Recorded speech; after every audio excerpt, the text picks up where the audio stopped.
right, this is John Cullen with growingyourgreens.com. Today we have another exciting episode for you, and today we got my 2016 presentation for the Homesteading Summit. So I want to thank Marjorie and all the staff that's running the Homesteading Summit out there and allowing me as a participant. I greatly appreciate it and hope all you viewers and everybody watching this is going to benefit from my presentation, right?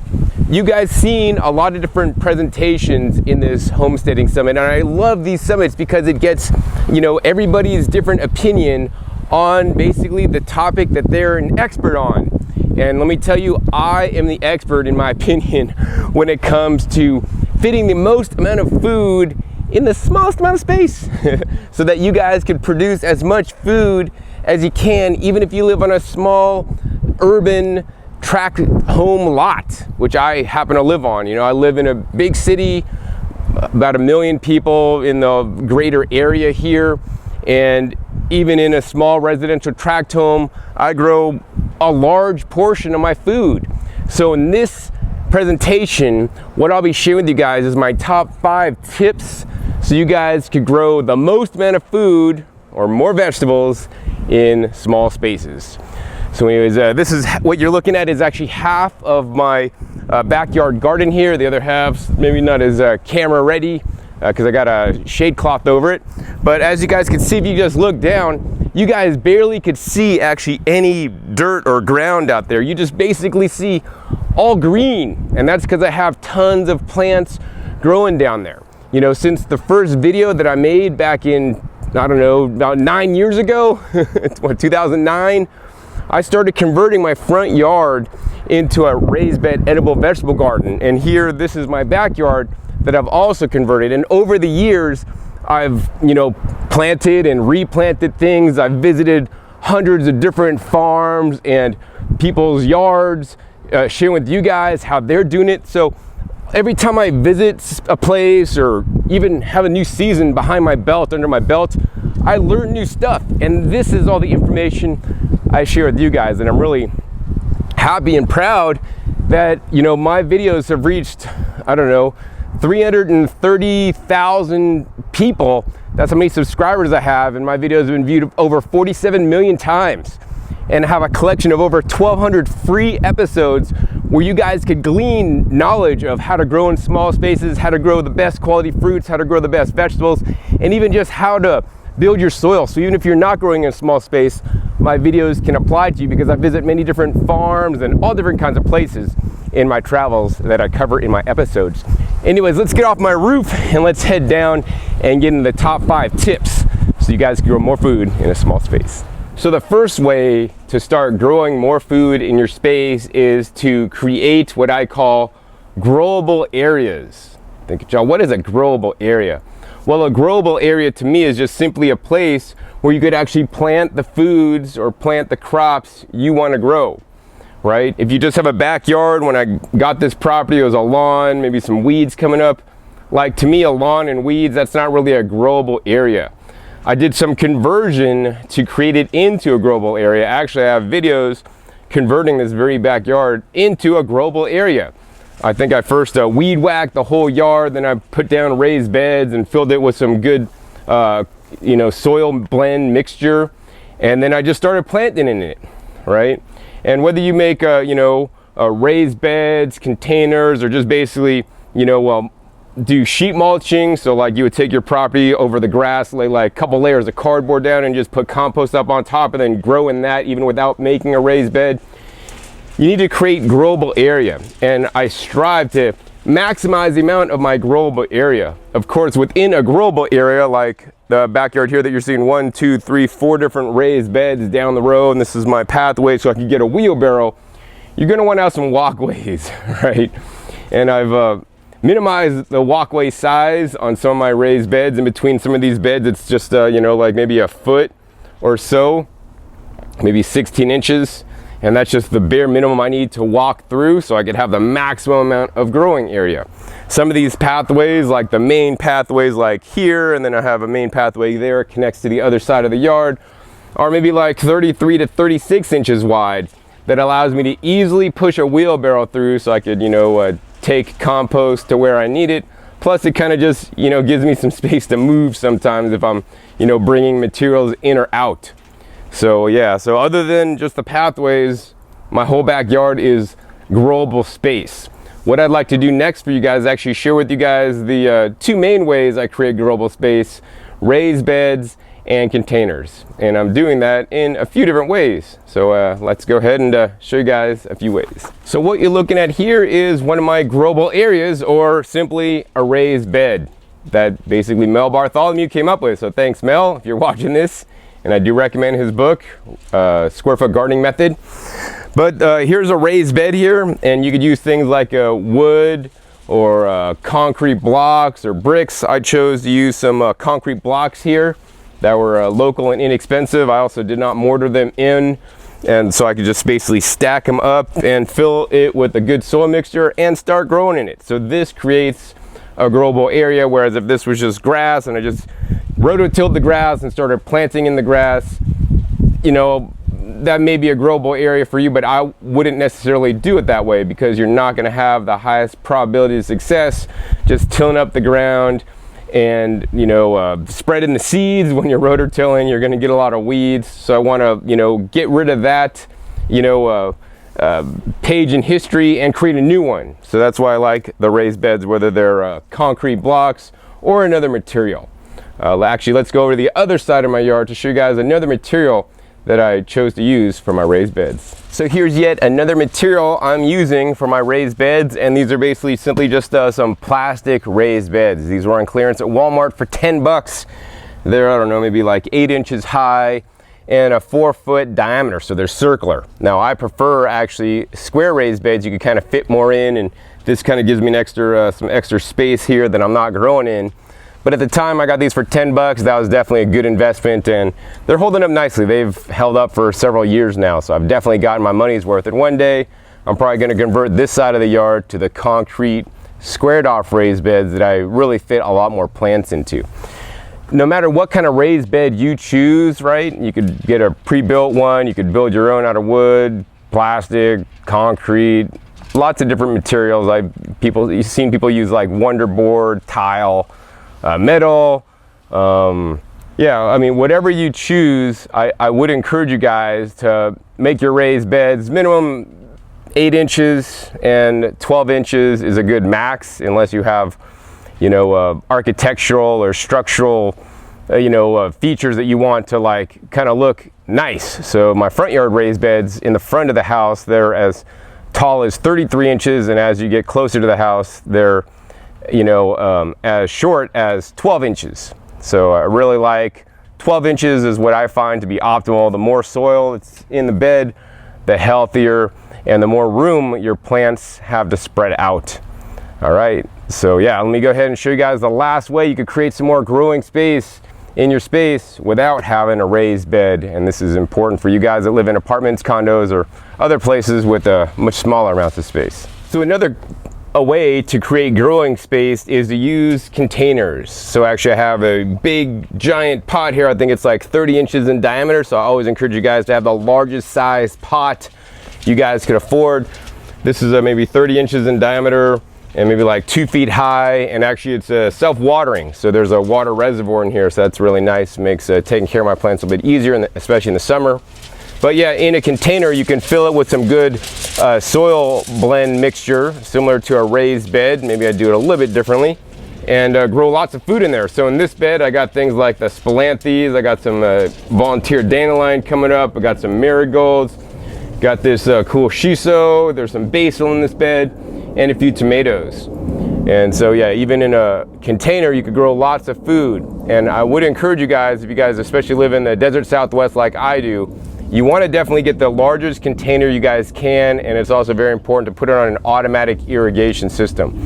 Containers in the desert Southwest drought particularly quickly, and I mean, if you forget to water once, that's the end of your plants. They're kaput. So for that reason, I really encourage you guys to get an automatic irrigation system.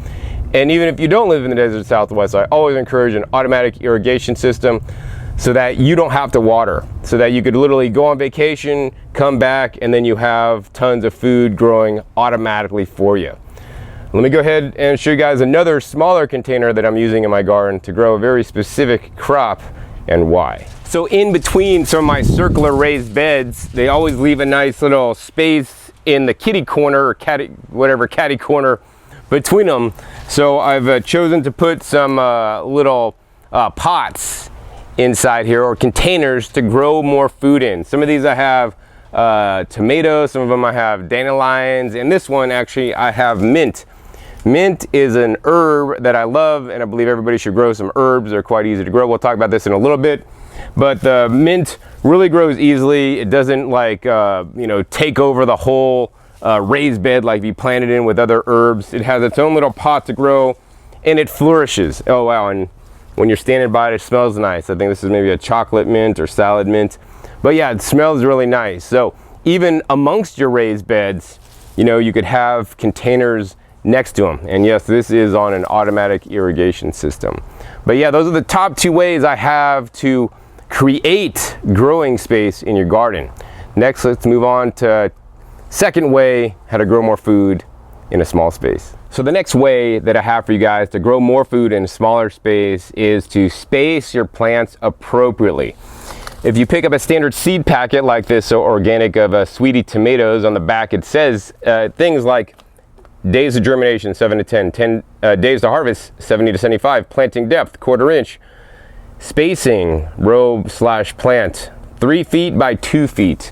So if you follow the spacing on the seed packet, you're gonna space your plants every 2 to 3 feet, and you're not gonna be able to fit a lot of plants in your small space that way. So what I prefer to do is I prefer to use a method known as biointensive spacing or square foot gardening spacing, they're both fairly similar. Basically, it allows you, when you have a good soil blend and rich soil, it allows you to space things closer and grow things vertically and grow things closer together, so you can have more plants in less space. More plants means you're going to get a higher yield. In addition, because you are planting the plants so closely, basically the ground gets shaded out, so the need for mulching is greatly reduced. And so you guys can see my peppers here. I don't know if you guys can see, here's one trunk coming up here, one trunk coming up here, one trunk coming up here. And basically the square foot gardening spacing for peppers is about every 12 inches you should have a plant. And as you guys can see, these plants have progressed and grown quite well over the season, and they basically filled in quite nicely. I mean, all the way down I have plants every square foot. So this will allow you to maximize your yields in a smaller amount of space, because simply you're packing more plants in. So the first tip was create the most growing area. Second tip was plant more plant density in the same amount of space. And look up the square foot gardening spacing or biointensive spacing so you guys could plant the most. Every plant's a little bit different.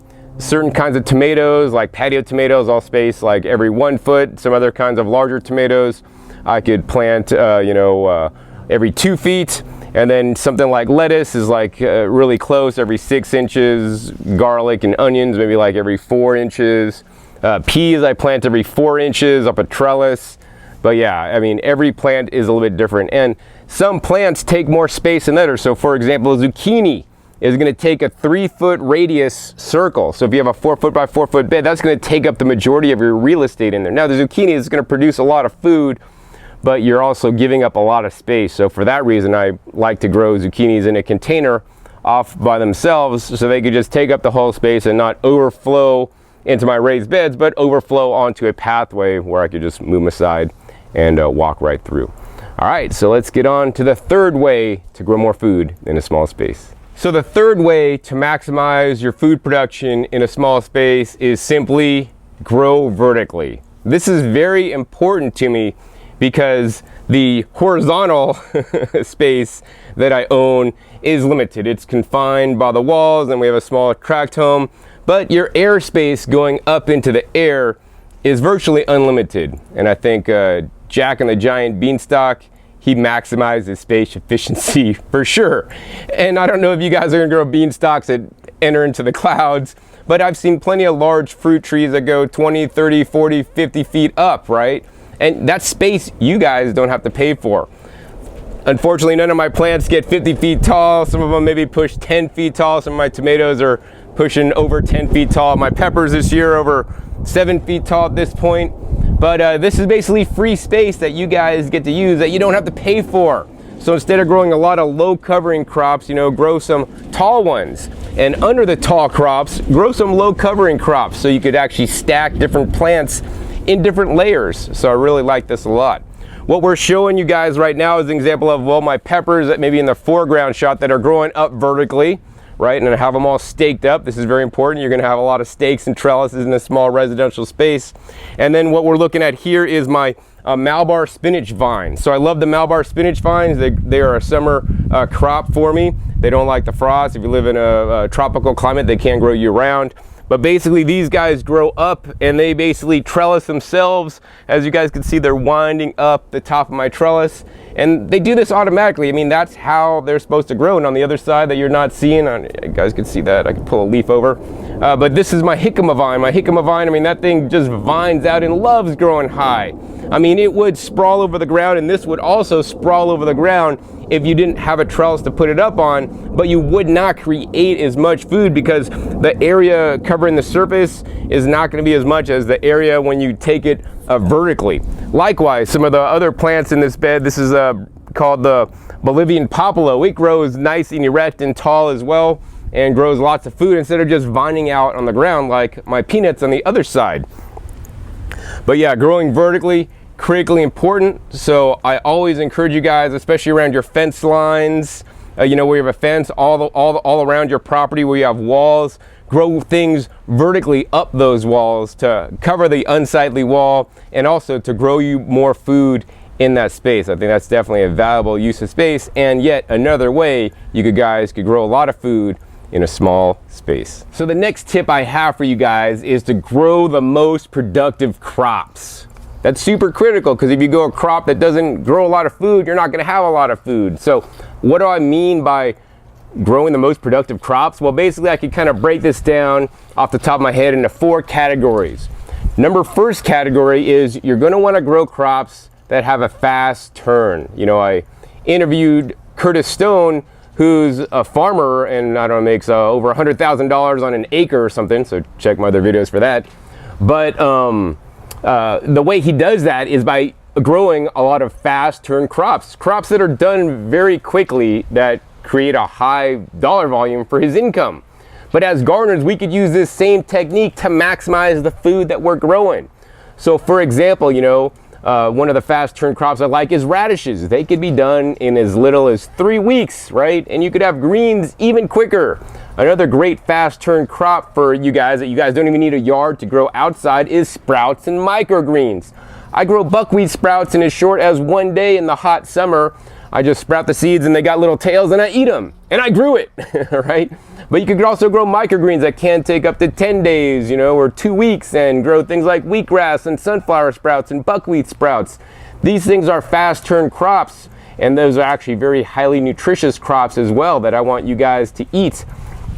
But yeah, fast turn crops, very important. Some other fast turn crops that I like I'm looking at here, is my arugula. Arugula is a fairly fast grower, as is mustard greens, as is the Kamatsuna, which is a Japanese mustard green, which I like more than mustard greens. They're actually more edible than standard mustard greens that are actually quite hot and spicy unless you cook them. There's also varieties of turnips and other crops that can be grown as short as, you know, a month. You know, some crops like, you know, can take 100 days to produce. So I always want you guys to pay attention to the days to harvest when you're buying your plants, right? And try to choose the plants that have a shorter days to harvest. This means you're going to maximize the time that you'll be able to harvest the crop, especially in the summer, before you get that dreaded frost. All right, so well, let's go into a few more ways besides fast turn crops that I like to select the best crops or highest yielding crops to grow. So the next crop style I like to grow is climate appropriate crops. This is very important and critical, because if you grow a crop or a vegetable that doesn't grow well in your area, you're gonna get poor yields.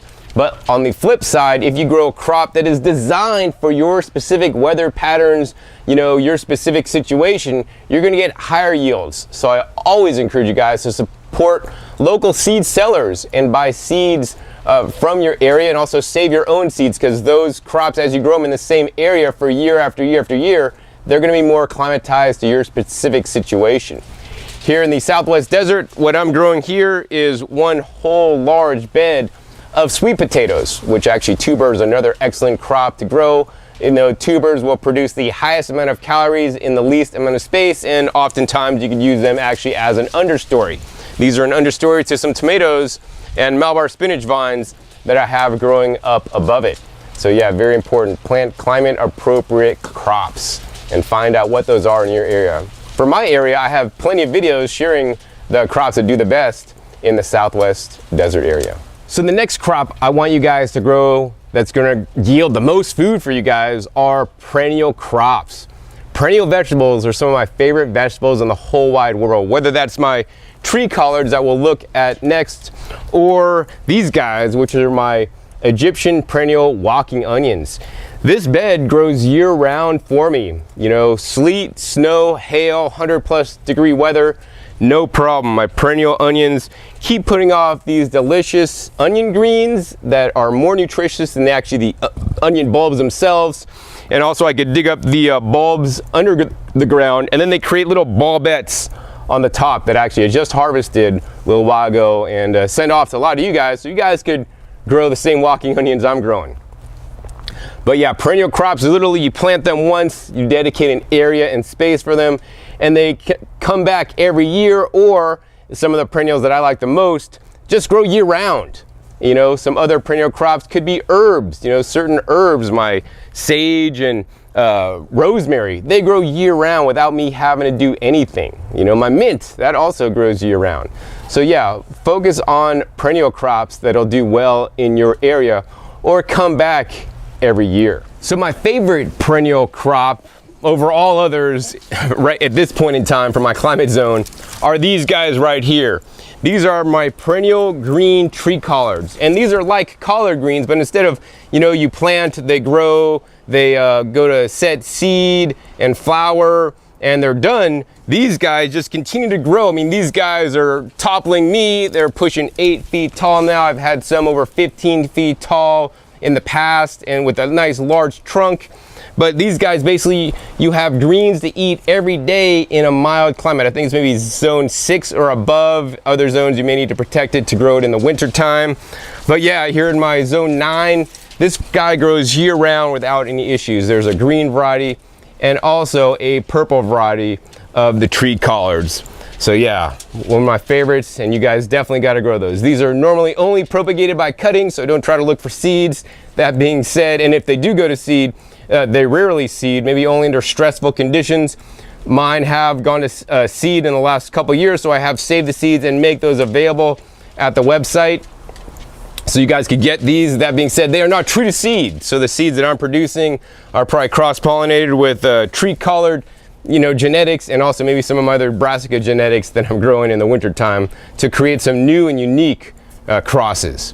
So yeah, the tree collard. So the tree collards, that'll bring us into the next crop that I want you guys to grow to maximize the use of your small space. So the last crop I want you guys to grow in your small space are simply leafy greens. As you guys can see over here, I have like a whole bed of leafy greens. This happens to be the Egyptian spinach, and the Egyptian spinach is actually more nutritious than kale, but most of you guys haven't heard of Egyptian spinach. I learned about it at a health food trade show where they're trying to sell Egyptian spinach in tablets, powdered and in tablets. So why not grow your own? It's definitely healthier. And my channel is actually called Growing Your Greens, and it's called Growing Your Greens for a reason, because I want you guys to focus on some of the crops that are going to grow the most. Because think about it, the leafy greens here, as soon as the leaves emerge out of the plant, you can eat them. Whereas next door here, I have my pepper greens, which some people might eat pepper greens. But basically, for the peppers, you're waiting for the plant to produce all the greens and then flower and fruit and make the peppers. So it's not as an efficient use of space as growing some greens where even the baby delicate shoots are edible.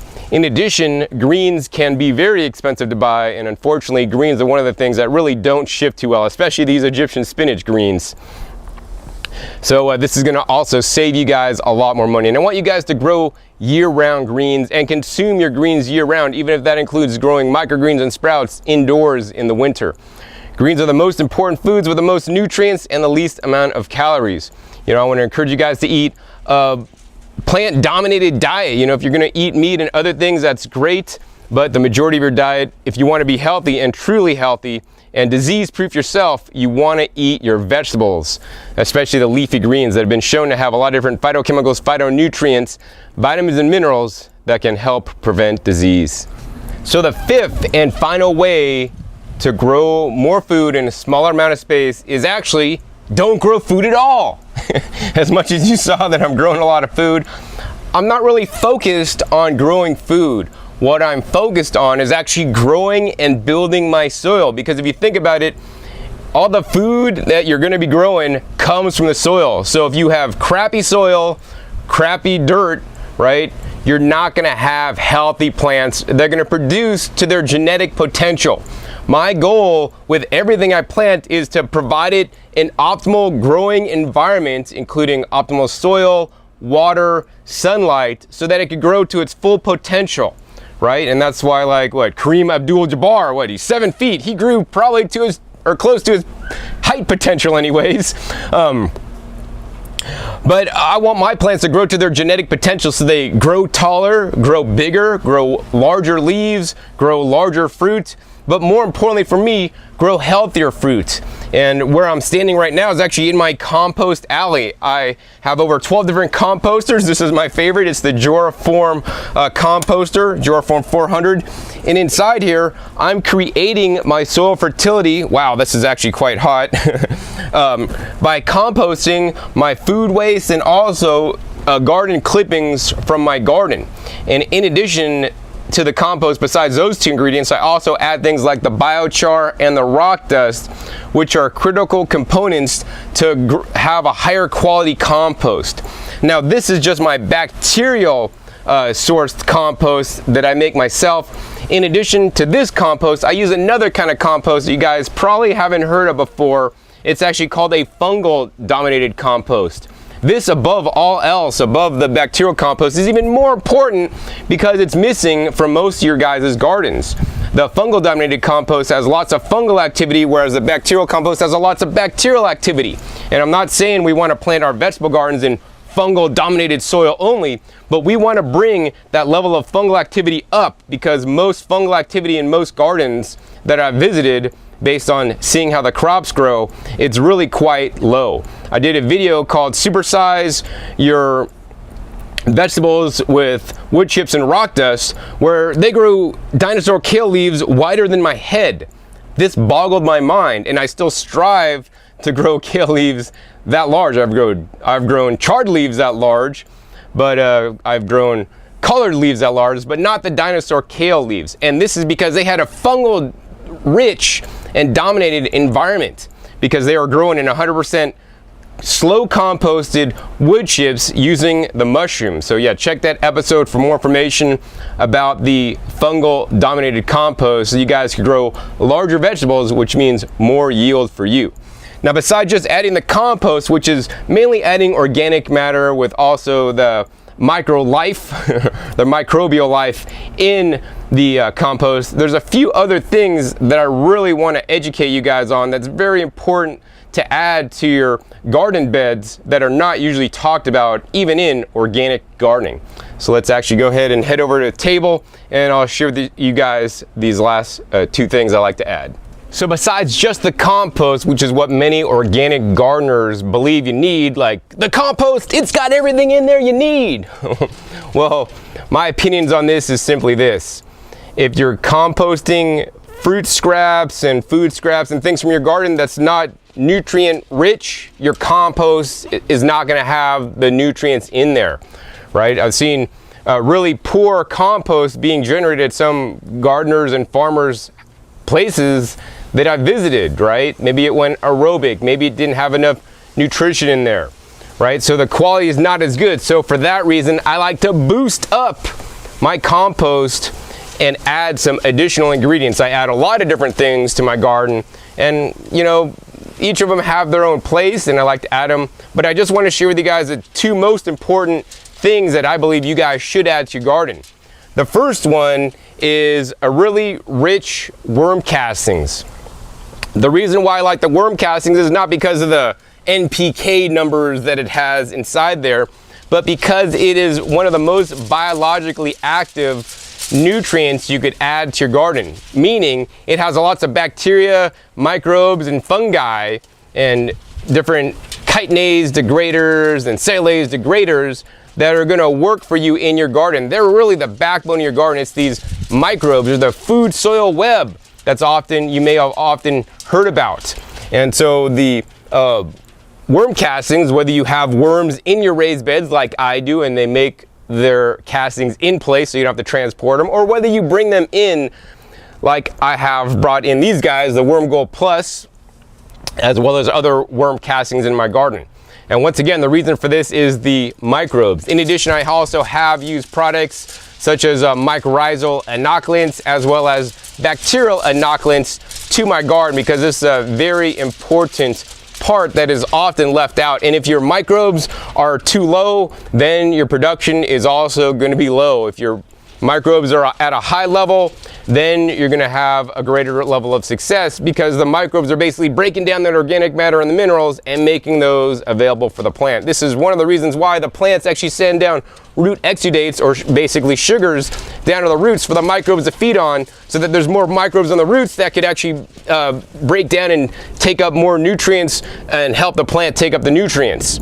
So yeah, the microbes, very important no matter what way you get them. Another way I like to add them is actually through the compost tea, using some worm castings, some fungal dominated compost, as well as some other ingredients. And I do have an open source video on how to make your own recipe or buy a pre-made one. Now, I've saved the best for last. The best for last, what I believe every garden should be using, and unfortunately many are still not, are the trace minerals. The trace minerals are key to growth based on my research, and besides my research, also my experience. When I started adding trace minerals to my garden, my yields went up, the health of my plants went up, the taste of the food I grew also went up. So whether you get this brand, the Azomite brand, it's a micronized trace minerals, also known as rock dust, but not all rock dusts are created equal. They'll have a different varying spectrum of minerals in there. This product claims they have up to like 70 different minerals or so. And so I want to get these minerals in nature's proportions back into my garden and let the plants figure out what they need to uptake, instead of just giving a 10-10-10 NPK fertilizer, which we're mainly feeding 3 main minerals that you're focused on, as well as a lot of the other potentially mineral contaminants or heavy metals that they're actually hiding in commercial fertilizers these days, unfortunately. But yeah, the trace minerals are the complete opposite of that. When you start adding trace minerals, you will see that growth will increase, the health of your plants will increase, and of course, you're going to have higher yields. Now, I always encourage you guys to get a horticultural grade rock dust, such as the Azomite. I also have used things like the CBD minerals and accelerite and, you know, Cascade minerals. There's so many different brands. I have videos on them if you need to learn more about the rock dust. And for the cheapest source, you know, you could always go to your local rock and stone quarry. They're digging up rocks out of the ground, crushing them and screening them for underlayments of, you know, roadways and whatnot. But they always have the fine particles of the dust that you may be able to buy for free or cheap near you. Now, the other way I like to add the trace minerals that are critical to plant growth are through sea minerals. So this sea mineral is actually called the C90. There's many other different brands I have used in the past, Ocean Grown, Ocean Solution, but the C90 has 90 different minerals, trace minerals, in small trace amounts. Now, this product and many of the sea products have high sodium levels, so for that reason we want to put trace amounts. We don't sprinkle this stuff in our soil, put it directly in our plants. Not going to be a good thing. You'd literally take 1 teaspoon of this stuff mixed in 1 gallon of water, mix that up, and then you could foliar feed and spray onto the, you know, soil of your plants to feed them. And I like to do that no more than twice a month, right? for the sea minerals that have a sodium content in there, because too much sodium, not a good thing. But sodium is an essential nutrient both for us and our plants. And if it's deficient, and I've had friends deficient in sodium, most of you guys probably watching have excess sodium, which is not too good. That is not a good thing either.